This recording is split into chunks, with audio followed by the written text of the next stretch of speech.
Hello everyone, আশা করি তোমরা সকলেই ভালো আছো। এই ভিডিওতে আমরা রিভার্স এনআরে এই প্রবলেমটা সলভ করব। সো আমরা দুইটা অ্যাপ্রোচ দেখব, একটা হচ্ছে ইন প্লেস আর একটা হচ্ছে আউট অফ প্লেস। সো প্রথমে যদি ইন প্লেসের কথা বলি, রিভার্স এনআরে, ওকে। সো আমরা ইন প্লেস না বলে প্রথমে হচ্ছে আউট অফ প্লেসটাই প্রথমে দেখি, ঠিক আছে? সো আউট অফ প্লেস মানে কি, তুমি এই যে অ্যারেটা আছে, এই অ্যারেটাই কোনো আপডেট করবা না। কি করবা, এই অ্যারের সাইজ কত, 0 1 2 3 4 5, তার মানে আমাদের সাইজ হচ্ছে 6। এখন তুমি এক কাজ করো, 6 সাইজের একটা ফাঁকা অ্যারে নাও, ঠিক আছে? ফাঁকা অ্যারে নিয়ে এখন ইনিশিয়ালি প্রত্যেকটা এলিমেন্টের ভ্যালু কত, 0। সো তুমি এক কাজ করবা, এবার এই পিছন দিক থেকে ইটারেশন শুরু করবা অ্যান্ড প্রত্যেকবার যে এলিমেন্টগুলো পাবা এইগুলোর ফার্স্টের দিকে বসাতে থাকবা। তার মানে তুমি এইখানে লাস্টে 2 পাইছো, এইটাকে এই ফার্স্টে বসাবা। 8 পাইছো, এটাই সেকেন্ডে বসাবা। 9 পাইছো, সেটাই থার্ডে বসাবা। 5 পাইছো, সেটাই ফোর্থে বসাবা। এইভাবে তুমি একদম শেষ পর্যন্ত আগাবা। তো আমি যদি একটু ভ্যালুগুলো ম্যানিপুলেট করি, দেখো আমাদের 2 পাইছি, বসালাম। 8 পাইছি, বসালাম। 9 পাইছি, বসালাম। 5 পাইছি, বসালাম। এইভাবে 3 2, এইভাবে কিন্তু আমার সব ভ্যালুগুলো আপডেট করা হয়ে গেল। সো এই যে একটা নিউ এমটি অ্যারে নিয়ে আমরা লাস্ট টু ফার্স্ট ভ্যালুগুলো হচ্ছে ম্যানিপুলেট করতেছি, এই অ্যাপ্রোচটাকে বলে হচ্ছে আমাদের আউট অফ প্লেস অ্যাপ্রোচ, ঠিক আছে? এইটা হচ্ছে আমাদের একটা আলাদা মেমোরি স্পেস নিয়ে সেইখানে আমরা ভ্যালুগুলো আপডেট করতেছি, ঠিক আছে? সো আমরা এই আউট অফ প্লেস এইটার যদি একটু কোড দেখতে চাই, তাহলে ধরো আমি এইখানে পাবলিক স্ট্যাটিকটা মেথড লিখি, ধরো হচ্ছে আউট অফ প্লেস, ঠিক আছে? এইটাই আমরা আপাতত হচ্ছে ইন্টিজার অ্যারেটা রিসিভ করতেছি। সো আমরা এখন কি করতেছি, নিউ একটা অ্যারে বানাচ্ছি। সো আমরা বলে দিতে পারি আইএনটি নিউ ইকুয়ালস টু আমাদের একটা এমটি অ্যারে আপাতত ইনিশিয়ালাইজ করে দিতে পারি। সো ধরো হচ্ছে নিউ আইএনটি, এখানে সাইজ বলে দিলাম কত, আমাদের 6 সাইজের অ্যারে হবে। সো দিয়ে দিলাম, তাহলে আমাদের আপাতত একটা 6 সাইজের এমটি অ্যারে তৈরি হয়ে যাচ্ছে এই লাইনটাতে। এরপরে আমরা কি করব, আমরা এই যে আমাদের মেইন অ্যারেটা ছিল সেটাকে ইটারেট করব। কিভাবে ইটারেট করব, লাস্ট থেকে ফার্স্টের দিক যাব। তাহলে কি করতে পারি, আমরা একটা ফর লুপ নিলাম, ধরো ফর আমাদের আইএনটি আই কত থেকে শুরু হবে, যেহেতু আমরা লাস্ট থেকে ইটারেশন শুরু করব, তাহলে অ্যারে লেন্থ -1, তাহলে অ্যারে ডট লেন্থ -1, তার মানে লাস্ট ইন্ডেক্স। এবার আই এক এক করে কমবে, সেটাও আমরা বুঝতেছি। এবং কোন পর্যন্ত যাবে, আই যতক্ষণ না পর্যন্ত আমাদের -1 হচ্ছে, তার মানে আই যতক্ষণ 0 থেকে বড় অথবা ইকুয়াল, ততক্ষণ পর্যন্ত আমাদের আই কমুক, আমাদের কোনো সমস্যা নেই। তার মানে আমরা জাস্ট সিম্পলি কিন্তু অ্যারের ব্যাকওয়ার্ড ইটারেশন করতেছি, এটা কিন্তু আমরা সবাই জানি, খুবই সিম্পল ব্যাপার। সো এবার কি করতেছি, আমরা আমাদের যে নিউ অ্যারে, সেই নিউ অ্যারেতে কি ভ্যালুগুলো ম্যানিপুলেট করব না? তাহলে এই যে নিউ অ্যারেতে ভ্যালুগুলো ম্যানিপুলেট করব, তাহলে এই নিউ অ্যারের জন্য তো একটা পয়েন্টার রাখতে হবে যে ভাই, তুমি যখন এইখানকার লাস্ট ভ্যালুতে ম্যানিপুলেট করছো, তখন আমার এই ফার্স্ট ভ্যালুতে ম্যানিপুলেট করো। সো তুমি এই যে নিউ একটা অ্যারে নিছো, ঠিক তার আগে একটা ইন্টিজার ভ্যারিয়েবল রাখতে পারো না, int x equals to 0। So x আপাতত 0 থাকুক, তার মানে আমরা যেহেতু এখনো কিছু আপডেট করিনি, তার মানে আমাদের নিউ অ্যারের, এই যে ধরা হচ্ছে আমাদের নিউ অ্যারে তো এইটা, তাই না? সো নিউ অ্যারের 0 নাম্বার ইন্ডেক্সে এখন পয়েন্ট করতেছে।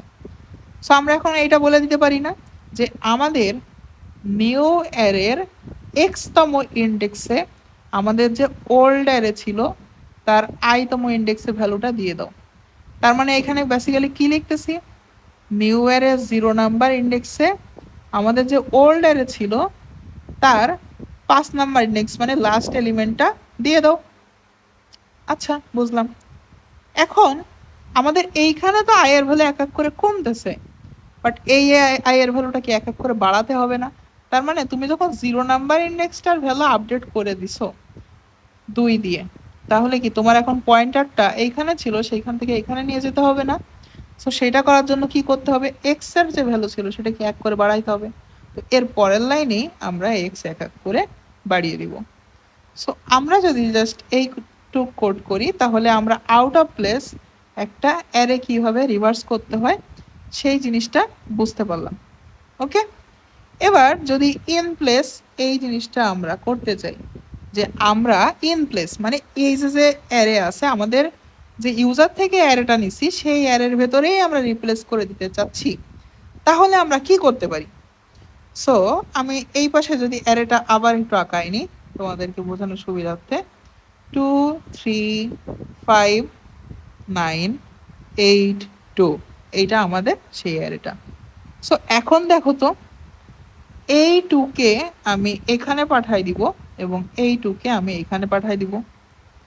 আমি কালার চেঞ্জ করি, আমি এই 3 কে এখানে পাঠাই দিব এবং এই 8 কে 3-এর এখানে পাঠাই দিব। আমি আবার কালার চেঞ্জ করি, আমি এই 5, আহা সরি, আমরা এই 5-কে এই 9-এর এখানে পাঠাই দিব আর 9-কে 5-এর এখানে পাঠাই দিব। তার মানে আমরা একটা 2 পয়েন্টার অ্যাপ্রোচ ফলো করতেছি। তার মানে আমাদের একটা পয়েন্টার, সেটা হচ্ছে ধরো হচ্ছে আমি সিম্পলভাবে লিখি যে একটা পয়েন্টার পি, একটা হচ্ছে কিউ। তো পি ইনিশিয়ালি পয়েন্ট করতেছে এখানে আর কিউ ইনিশিয়ালি পয়েন্ট করতেছে এখানে। এবার আমি কি করতেছি, swap of P comma Q, তার মানে পি নাম্বার ইন্ডেক্সে যে ভ্যালুটা আছে ওইটা কিউ নাম্বার ইন্ডেক্সের ভ্যালুর সঙ্গে সোয়াপ করে দিচ্ছি। তার মানে আমি কি করতেছি, আমার এইখানে ইনিশিয়ালি এইখানে 2 এবং 2 ছিল, এটা একটা বাজে এক্সাম্পল, সো আমাদের 2 এবং 2 তার মধ্যে থাকবো, আমরা এইটা নিয়ে দেখি 3 এবং 8। সো আমরা কি করতেছি, এই যে যেখানে 3 ছিল সেখানে এখন আপডেট করে আমাদের ভ্যালু বানাচ্ছি 8, আর যেখানে আমাদের 8 ছিল সেইখানে আমাদের নতুন ভ্যালু হয়ে যাচ্ছে 3। আবার এখানে যখন 5 ছিল এখানে চলে আসতেছে 9, এবং যেখানে 9 ছিল সেখানে চলে আসতেছে 5। তার মানে দেখতে পাচ্ছ যে আমাদের এই যে যে পি নাম্বার, আমি জাস্ট এইভাবে চিন্তা করি যে এইটা যদি এখন আমাদের পি হয় আর এইটা যদি আমাদের কিউ নাম্বার পয়েন্টার হয়, ঠিক আছে, জাস্ট এইভাবে চিন্তা করো, পয়েন্টার দুটো ইন্ডেক্সকে আপাতত জাস্ট আমরা পয়েন্ট করতেছি। পি ইকুয়ালস টু বলে দিচ্ছি ধরো হচ্ছে এটা 0 1 2 3 4 5 ইন্ডেক্সগুলো লিখে নিলাম অ্যারের, ঠিক আছে। আচ্ছা, তো অ্যারের 1 নাম্বার ইন্ডেক্স আমাদের পি, এটা আমাদের আপাতত এইভাবে পয়েন্ট করতেছে, এবং কিউ ইকুয়ালস টু, আমি একটু সাদা পেনটা নিয়ে নিই তাহলে বুঝতে অসুবিধা হতে পারে, আর কিউ ইকুয়ালস টু হচ্ছে আমাদের 4, ঠিক আছে। সো এখন আমরা বলতেছি কি যে ভাই অ্যারের এক নাম্বার ইন্ডেক্সে যে ভ্যালুটা আছে ওইটার সঙ্গে 4 নাম্বার ইন্ডেক্সটা সোয়াপ করে দাও। এরপর কি করলাম, আমাদের যখন সোয়াপ হয়ে যাচ্ছে তখন এইটা আমাদের নতুন পি আর এইটা আমাদের নতুন কিউ। তার মানে পি এর ভ্যালু আমাদের 1 বাড়লো আর কিউ এর ভ্যালু 1 কমলো। সো এইখানে যখন পি ছিল এইখানে যখন কিউ ছিল তখনও কি হচ্ছিল, পি এর ভ্যালু প্রত্যেকবার এক এক করে বাড়তেছিল আর কিউ এর ভ্যালু প্রত্যেকবার এক এক করে কমতেছিল, রাইট। সো এই যে একটা সিমিলার প্যাটার্ন আমরা ফলো করতেছি। তার মানে কখন আমরা থামবো, এই যে যে বাড়তেছে কমতেছে এটা কখন থামাবো, এইটা এবার আমরা কোডটা দেখি তাহলে ক্লিয়ার হয়ে যাবে, ঠিক আছে। সো আমরা আগের প্রবলেমটা সলভ করছিলাম হোয়াইল লুপ দিয়ে। আমরা একটা জিনিস এতক্ষণে বুঝে গেছি যে আমাদের দুইটা পয়েন্টার লাগবে পি এবং কিউ। সো প্রথমে ইনিশিয়ালাইজ করে নিই, পি ইকুয়ালস টু আমাদের 0 নাম্বার ইন্ডেক্স আর কিউ ইকুয়ালস টু আমাদের যে অ্যারেটা দেওয়া থাকবে তার লেন্থ -1, তার মানে লাস্ট ইন্ডেক্সটা, ঠিক আছে। সো এইবার আমরা এইটা বলতে পারি, দেখো তো আমরা যদি জাস্ট এইটুকের উপরে অপারেশনটা চালাই, ঠিক আছে, যে ভাই পি তুমি এই পর্যন্ত বাড়ো আর কিউ তুমি এই পর্যন্ত কমো, যখন তোমরা এই মাঝখানের পয়েন্টে চলে আসছো তখন তো আর কাউকে সোয়াপ করা নাই, তাই না। সো আমি এখানে একটা মানে এক্সাম্পল দেখাই, দেখো 2 9 3। সো পি ধরো এখানে পয়েন্ট করতেছে, কিউ ধরো এখানে পয়েন্ট করতেছে। সো এরপরে কি হলো, যখন এইটাকে আপডেট করে 3 হয়ে যাচ্ছে এবং এইটাকে আপডেট করে 2 হয়ে যাচ্ছে, তখন কি সোয়াপ হয়ে গেছে। তাহলে আমাদের নতুন পি হয়ে যাবে এইটা এবং কিউ হয়ে যাবে এইটা। তার মানে পি এক বাড়লো, কিউ এক কমলো। তাহলে এই যে বাড়লো এবং কমলো, এখন কিন্তু তারা বোথ 9কেই পয়েন্ট করতেছে। সো এখন কি আর সোয়াপ করার দরকার আছে? এখন কিন্তু আর সোয়াপ করার দরকার নাই। সো আমরা কি এই কন্ডিশনটা লিখতে পারি যে হোয়াইল আমাদের যতক্ষণ পর্যন্ত পি এর ভ্যালু কিউ থেকে ছোট, তার মানে আমাদের পি এই ফার্স্ট হাফে আছে এবং কিউ এই সেকেন্ড হাফে আছে, জাস্ট ততক্ষণ পর্যন্ত সোয়াপটা হোক, তাহলেই তো হচ্ছে। তাহলে আমরা ওইখানে ওই কাজটাই করতে পারি। সো আমরা এবার এইটুক বুঝলাম যে পি আমরা এতটুক পর্যন্ত বাড়াবো এক করে এবং কিউ এই পর্যন্ত আমরা এক এক করে কমাবো। ঠিক আছে, সো আমরা ওইটা জাস্ট সিম্পলি নিচে লিখে নিই যে পি আমাদের প্রত্যেকবার এক এক করে বাড়বে আর কিউ প্রত্যেকবার এক এক করে কমবে। এটা আমরা বুঝলাম। এইবার এই যে সোয়াপ অপারেশনটা, অ্যারের পি নাম্বার ইন্ডেক্সের ওখানে আমাদের কিউ নাম্বার ইন্ডেক্সের ভ্যালুটা আসবে, অ্যারের কিউ নাম্বার ইন্ডেক্সের ওখানে পি নাম্বার ইন্ডেক্সের ভ্যালুটা আসবে। সো আমরা সোয়াপ অপারেশনটা কিভাবে করতে পারি? সো আমরা একটা কাজ করব, আমরা একটা টেম্প ভ্যারিয়েবল নেব এখন। So int temp equals to array of P number ইন্ডেক্সের যে ভ্যালুটা সেটাকে রেখে নিলাম। তার মানে আমি এখানে 3টা ঝুড়ি একাই। ধরো আমাদের এখানে 2 আছে এবং 3 আছে, আর এটা হচ্ছে আমাদের টেম্প। সো এখন তোমাকে বললাম কি এটা পি এটা কিউ, এখন তুমি আমাকে বললে কি ভাইয়া আপনি এক কাজ করেন, পি এর ভেতরে কিউ কে রেখে দেন, তার মানে 3 কে রেখে দিলা। আচ্ছা সে 2 ভ্যালুটা কই গেল? দেখো 2 হারায় গেছে। সো তোমার যদি পি এর ভেতরে কোনো একটা ভ্যালু রাখতে হয়, অবশ্যই পি এর যে ভ্যালুটা ছিল সেটাকে কোথাও একটা রেখে নিতে হবে। তাহলে আমরা কি এইটা বলতে পারি যে দেখো পি এর ভেতরে 2 ছিল, আচ্ছা পি এর যে ভ্যালুটা সেটা আমরা টেম্পে রেখে নিলাম। এরপরে এখন আমরা পি এর ভ্যালুটা আপডেট করে 3 করে দিচ্ছি। এরপর আমাদের যেহেতু পি এর ভ্যালুটা আপডেট করা শেষ, তাহলে এখন কিউ এর ভ্যালু দেখতেছি আমাদের সেই পুরানোটাই থেকে গেছে। সো আমরা এখন যে ভ্যালুটা এখানে স্টোর করে রেখে দিয়েছিলাম সেটা দিয়ে এটা আপডেট করে দিই। সো এখানে আমরা 2 দিয়ে দিলাম। তাহলে দেখো এই যে পি আর কিউ কিন্তু আপডেট হয়ে গেছে। সেটাই আমরা এখানে করছি, টেম্পের মধ্যে আপাতত পি এর ভ্যালুটা রেখে নিছি। আচ্ছা পি এর ভ্যালুতে এবার কোথাও একটা রাখা আছে, এবার পিটাকে আপডেট করি। সো অ্যারে অফ কিউটা দিয়ে আমরা আপডেট করে দিলাম। তার মানে এইটা হলো। এবার এখানে এখনো সেই 3 আছে। সো এবার আমরা কি করব, অ্যারে অফ কিউ দিয়ে আমরা আমাদের যে টেম্পের মধ্যে যে ভ্যালুটা রাখছিলাম সেই ভ্যালুটা এবার এখানে আমরা সেভ করে দিলাম। তার মানে এইটা এখন হয়ে যাচ্ছে 2। তার মানে পি এবং কিউ এর ভেতরে সোয়াপ অপারেশনটা হলো। সো এই যে কোডটুকু, এইটা হচ্ছে আমাদের ইন প্লেস রিভার্সাল। তার মানে আমাদের এই যে অ্যারেটা ছিল সেটা ইন প্লেস কিভাবে রিভার্স করবে তার জন্য আমরা এই কোডটা ফলো করতে পারি।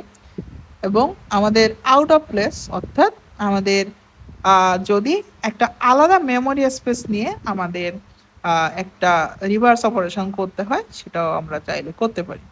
সো এইটার ক্ষেত্রে আমাদের স্পেস কমপ্লেক্সিটিটা একটু বেড়ে যায়, আর এইটার ক্ষেত্রে আমাদের এটার ক্ষেত্রে টাইম কমপ্লেক্সিটিও বেশি, এটার ক্ষেত্রে আমাদের space complexity plus time complexity দুইটাই হচ্ছে কম। ঠিক আছে, সো এই যে ইন প্লেস অপারেশনটা সেটা কিন্তু খুবই এফিশিয়েন্ট। কারণ দেখো এখন কিন্তু আমাদের পুরো অ্যারেটা অ্যাক্সেস করতে হচ্ছে না, পুরো অ্যারেটা কিন্তু অ্যাক্সেস করতে হচ্ছে না। আমরা দেখা যাচ্ছে যে এইখান থেকে অর্ধেক করতেছি, এইখান থেকে অর্ধেক করতেছি, বাট আলটিমেটলি কিন্তু আমরা অ্যারের অর্ধেকটাই পড়তেছি, তাই না? যে এই ধরো হচ্ছে পি এর জন্য এইটুকু অ্যাক্সেস করতেছি, কিউ এর জন্য এইটুকু অ্যাক্সেস করতেছি, বাট আলটিমেটলি তো হয় আমরা এইটুক পার্ট ফলো করতেছি বা এইটুক পার্ট ফলো করতেছি। ঠিক আছে, যে এইটার সঙ্গে এইটা সোয়াপ করে দিচ্ছি বা এইটার সঙ্গে এইটা সোয়াপ করে দিচ্ছি। আমরা এটা ভালো করে অবজারভেশন করলে দেখতে পারবা যে আমরা কিন্তু অ্যারের অর্ধেকটা পড়তেছি। ঠিক আছে, বাট আউট অফ প্লেসের ক্ষেত্রে কিন্তু আমরা পুরো অ্যারেটাই রিড করতেছিলাম। সো এইটা আরো বেশি টাইম কমপ্লেক্সিটি বাড়াচ্ছে, বাট এইটার ক্ষেত্রে আমাদের টাইম এবং স্পেস কমপ্লেক্সিটি দুইটাই কম। সো তোমাদের জন্য অবশ্যই এই যে কোডটা আমি করাই দিছি, এইটা তোমরা ভিএস কোড বা ডক্টর জাভায় প্র্যাকটিস করবা এবং নিজে নিজে এরকম একটা অ্যারে ইনিশিয়ালাইজ করবা, অ্যারে ইনিশিয়ালাইজ করে এরকম ভাবে কোডটা করে দেখবা যে তোমাদের সেম আউটপুটটা আসছে কিনা। ওকে, সো রিভার্স একটা অ্যারে কিভাবে রিভার্স করে সেই জিনিসটা হোপফুলি তোমরা বুঝতে পারছো। ভালো থাকো সবাই।